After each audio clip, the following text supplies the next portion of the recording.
वाक़या करबला और 10 मुहर्रम हमें उस अज़ीम कुर्बानी, उस अज़ीम शहादतों की दास्तान, उस अज़ीम जद्दोजहद, उस अज़ीम वलवला, उस अज़ीम बल्कि हज़रत इमाम हुसैन रज़ियल्लाहु ताला अन्हु और आपके रुफ़क़ा और आपके ख़ानदान अहले बैत की कुर्बानी, मैं समझता हूँ कि हज़रत इस्माईल अलैहिस्सलाम की कुर्बानी के वक्त कुरान ने फरमाया था ना कि फ़दैनाहु बिज़िब्हिन अज़ीम, कि वो एक बहुत बड़ा ज़िब्ह अज़ीम था। तो वहाँ पे तो एक बेटा जो है वो शहीद किया जा रहा, कुर्बान किया जा रहा था अल्लाह के नाम पे। यहाँ पे तो ख़ानदान अहले बैत ने कुर्बानियों की दास्तान को रकम किया।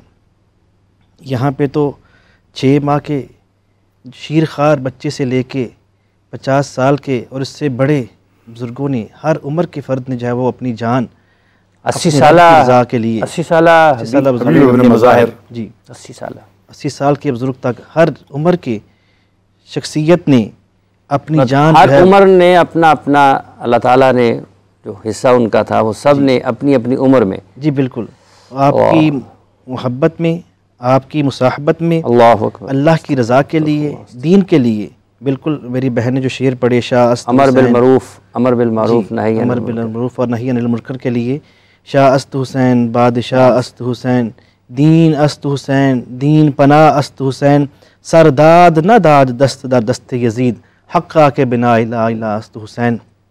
आज कलमे की इस बुनियाद को जिसे खोखला कर दिया गया था, आपने अपने खून की अबियारी से जो ज़िंदा किया। कत्ले हुसैन असल में मर्गे यजीद है, इस्लाम ज़िंदा होता है हर करबला के बाद। तो करबला के मुकाम पर जो बहादरी के जो है वो किस्से जो रकम हुए, मैं तो समझता हूँ कि हमें बिल्कुल अल्लामा साहब ठीक फरमा रहे थे कि जो अपने तरीक़े से याद मनाना चाहे उनकी मनाए, अपने सलीके से उनके नाम पे शुहदाए करबला कॉन्फ्रेंस करें, अपने बच्चों को उनकी पाकीज़ा सीरत व किरदार के बारे में आगाही दें। उस मौके पे जो आपने कुर्बानियाँ दी दीन इस्लाम के लिए, अगर वो कुर्बानियाँ न देते तो हम तक इस्लाम का ये चेहरा ना पहुँच सकता।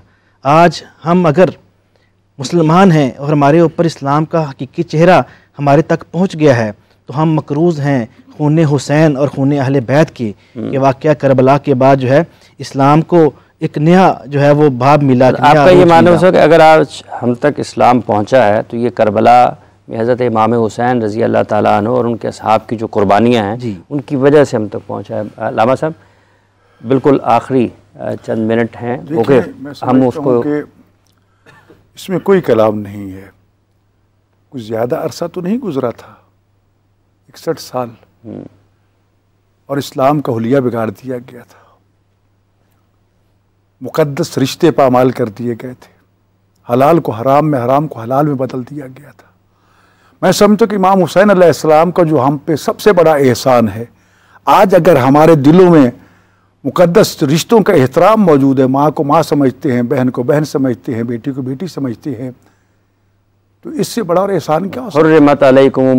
उसकी पूरी तफसीर अगर हमारे सामने आती है तो इमाम हुसैन अलैहिस्सलाम की कुर्बानी के सदक़े में, अगर इमाम हुसैन अलैहिस्सलाम और शोहदाए करबला अपनी जान कुर्बान न करते, मुक़द्दस रिश्ते ख़त्म हो जाते। हलाल मोहम्मद हलाल यौमुल क़यामा, हराम मोहम्मद सल्लल्लाहु अलैहि वसल्लम हराम यौमुल क़यामा, लेकिन यजीद ने इसके बरक्स कर दिया था। तो लिहाजा एक तो इमाम हुसैन अलैहिस्सलाम की कुर्बानी पूरी इंसानियत पर एहसान अजीम है, और फिर इस्लाम की आबियारी जिस तरह रसूल खुदा का फरमान हुसैन मिन्नी वना मिन हुसैन, ये तो वाज़ेह है कि हुसैन रसूल खुदा सल्लल्लाहु अलैहि वसल्लम से हैं, लेकिन ये कैसे कि रसूलुल्लाह हुसैन से हैं? तो मुफस्सिरीन बयान फरमाते हैं, जब तक करबला को नहीं देखोगे उस वक्त तक तुम्हें इस हदीस का मफहूम समझ नहीं आएगा। ठीक है, हुसैन इब्न अली के नाना है रसूल खुदा, और ये मफहूम 60 हिजरी तक रहा। 60 हिजरी के बाद अगर मोहम्मद और रसूलुल्लाह की अज़ानें गूंज रही हैं तो हुसैन की कुर्बानी के सदक़े में, कुरान की तिलावत की आवाज़ें बुलंद हो रही हैं, तो नोक नेज़ा पे कुरान पढ़ के हुसैन ने बता दिया था कि मेरे नाना का ये फरमान सच्चा है कि अहले बैत और कुरान के दरमियान तुम जुदाई पैदा नहीं कर सकते, कि दोनों एक साथ मेरे पास हौज़े कौसर पे आएंगे।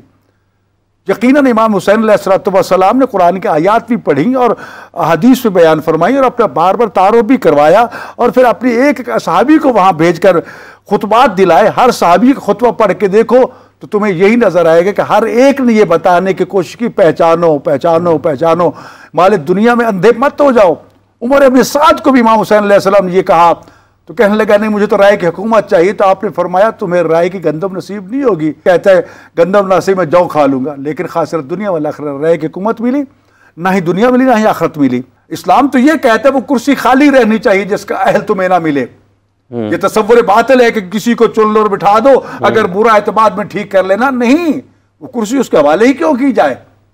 तो लिहाजा इमाम हुसैन अलैहिस्सलाम ने यजीदियत को बेनकाब करके क़यामत तक के लिए ये दो इश्तिहारे बना दिए। आप जंग हुसैन और यजीद की नहीं है, हुसैनियत और यजीदियत की है। और इमाम हुसैन अलैहिस्सलाम ने जब यजीद की बैत का इनकार किया था, वहाँ ये नहीं कहा था मैं हुसैन यजीद की बैत नहीं करता, फरमाया था मिस्ली ला युबाय्यु मिस्ल, मुझ जैसा उस जैसे की। और युबाय्यु फ़ेल मुज़ारे का सीगा जो इस्तिमरार पर दलालत करता है कि किसी भी ज़माने में किसी भी दौर में कोई हुसैनी किरदार का मालिक यजीदी किरदार के सामने नहीं झुकेगा। इमाम हुसैन अलैहिस्सलाम की शहादत अल्लाह के फरिश्ते आए। हजरत इमाम जाफर सादिक अलैहिस्सलाम से रिवायत है कि अजाब नाजिल करने वाले फरिश्ते जो हैं वो अजाब नाजिल करने की तैयारी में मसरूफ है। खालिक ने पूछा फरिश्तों ये क्या? का परवरदिगार आज तक जितने भी दुनिया में जुल्म हुए हैं ना, उससे बड़ा जुल्म आज के जुल्म से कोई नहीं था। छोटे छोटे उम्मतों के गुनाह होते थे, तू अजाब देता था, हम नाजिल कर देते थे। आज हमें यकीन है कि तुम्हें अजाब नाजिल करने का हुक्म देगा। फरमाया नहीं, जाओ मेरे हुसैन से इजाजत लो। 5000 फरिश्ता मुसल्ला होकर इमाम हुसैन अलैहिस्सलाम के हुज़ूर रोज़े आशूर आता है, सलाम करके इजाजत जंग तलब करता है। तो फरमाते हैं फरिश्ते मुझे पहचानो, मैं किसका नवासा हूं, मैं अपने नाना की उम्मत की इस्लाह के लिए आया हूं, मैं फरिश्तों के हाथों मरवाने के लिए नहीं आया। फरिश्तों को इजाजत तो ना मिली, लेकिन इमाम हुसैन अलैहिस्सलाम शहीद हो गए। तो फिर वही फरिश्ते अर्ज करते परवरदिगार अब हमें इजाजत दे दी, हम क़यामत तक हुसैन की कब्र का तवाफ करते रहे, इसके ज़ायरीन का इस्तकबाल करते रहे, बीमार हो जाए तीमारदारी करते रहे। और ये चैलेंज है मेरा कि आप जाकर रात तहज्जुद के वक्त में देखें हरम इमाम हुसैन अलैहिस्सलाम में एक तो ख़ास किस्म की खुशबू आपको आएगी जो जन्नत की खुशबू है, और उस वक्त आपको ऐसी सदाएं नजर सुनाई देंगी, दिखाई नहीं देंगी, तस्बीह और तकदीस की जो मलाइका की आवाज़ें। आज से शब जुमा जब होती है तो तमाम अंबिया करबला में जाते हैं, तमाम फरिश्ते जाते हैं, और फिर एक गिरोह फरिश्तों का नाज़िल होता है, वो दूसरा चला जाता है, एक आता है दूसरा जाता है, लेकिन एक गिरोह हमेशा हमेशा के लिए वहाँ पर मौजूद है। और खुश नसीब है वो इंसान। आज के दिन में मैं ज़रूर कहूँगा कि इमाम हुसैन अलैहिस्सलाम को सलाम पेश कीजिए, उनकी ज़ियारत कीजिए। और याद रखिए जिनको हम सलाम पेश करते हैं, कुरान ने कह दिया कि वो जिंदा है, तुम्हें उनकी ज़िंदगी का कोई शऊर नहीं है। तो जब सलाम किया जाता है तो सलाम का जवाब भी दिया जाता है। वो कितना खुश नसीब होगा जिसके सलाम का जवाब करबला से आ रहा हो, जिसके सलाम का जवाब मदीना मुनव्वरा से आ रहा हो रसूलुल्लाह की ज़बान से। और फिर ये दुआ है सलाम, नबी और इमाम सलाम का जवाब दे तो वो सलामती की दुआएं हो ही नहीं सकता, उनकी दुआएं कबूल ना हों। आए इमाम हुसैन अलैहिस्सलाम की याद को मनाएं, और फिर जो शाम गरीबा आने वाली है, खुदारा खराफात से बचिए, तोहमत इल्ज़ाम से बचिए। वाक़या करबला को अपनी नापाक सोचों से नजस न करना, वो नजस नहीं होगा, वो तो इस्लाम और इलाही कलमतुल हक के लिए आया है। और इमाम हुसैन की कुर्बानी की याद मनाई जाती रहेगी। और आज देखिए दुनिया का सबसे बड़ा इज्तिमा करबला में है, और जो मुस्तकबिल में हम देखने वाले हैं कि फरजंद ज़हरा का जो बेटा इमाम महदी अलैहिस्सलाम है, मक्का मुकर्रमा में खाना काबा में ज़हूर फरमाएंगे, अपने लौ लश्कर के साथ कूफा आएंगे, मस्जिद छोटी पड़ जाएगी, असहाब कहेंगे कि मौला मस्जिद छोटी, फरमाया कूफा से करबला तक मस्जिद बनाई जाए, 1000 दरवाजे पर मुश्तमिल मस्जिद बनेगी, और वो मस्जिद खुदा के उस इलाही वादे को सच्चा करने का कैपिटल बनेगी कि दीन पूरी कायनात पे गालिब आ जाएगा। गलबा दीन के लिए इमाम हुसैन अलैहिस्सलाम की कुर्बानी को फरामोश नहीं किया जा सकता। हमें करबला को किसी भी सूरत में नहीं छोड़ना। जैसे बड़ी से बड़ी कुर्बानी भी अगर करबला की माएँ अपने बच्चे शहीद करा सकती हैं, अपने भाई बेटे कुर्बान करा सकती हैं, तो आज उन कनीज़ान ज़हरा को, कनीज़ान ज़ैनब को क्या हो गया है कि वो अपने हिजाब का ख्याल नहीं रखती? क्या हुसैन उस पर राज़ी होगा? मजालिस में, महफिल में हिजाब का ख्याल रखा जाए, आंखें नीचे रखी जाए, एहतराम किया जाए। करबला में हमारे एक साथी शायद इसी मीडिया के वो एंकर रहे हैं, गए तो उन्होंने कहा मैंने तनकीदी तौर पर इस चीज़ को देखने की कोशिश की कि मुझे कोई गंदी नज़र में आ जाए, लेकिन देखा कि हर आंखें आंसू बहा रही हैं और ज़ुबान पे कलिमात हैं। हुसैन ने गैरत अता फरमाई, हमियत अता फरमाई, शर्म हया अता फरमाया, और इस्लाम का वो रोशन चेहरा अता फरमाया। अगर आज इस्लाम बाकी और हम मुसलमान हैं तो हुसैन की कुर्बानी के बगैर ये कुछ ना होता। हम पर हुसैनियत का एहसान है, हुसैन का एहसान है। किस तरह हमने शुक्र बजा लाना है? याद हुसैन में उस कुर्बानी के लिए दुआ कीजिए, खुदा हमें शुहदाए करबला की मार्फत अता फरमाए। जो कुर्बानी शहदाए करबला की है उसका कोई मिसाल दुनिया में नहीं मिलती।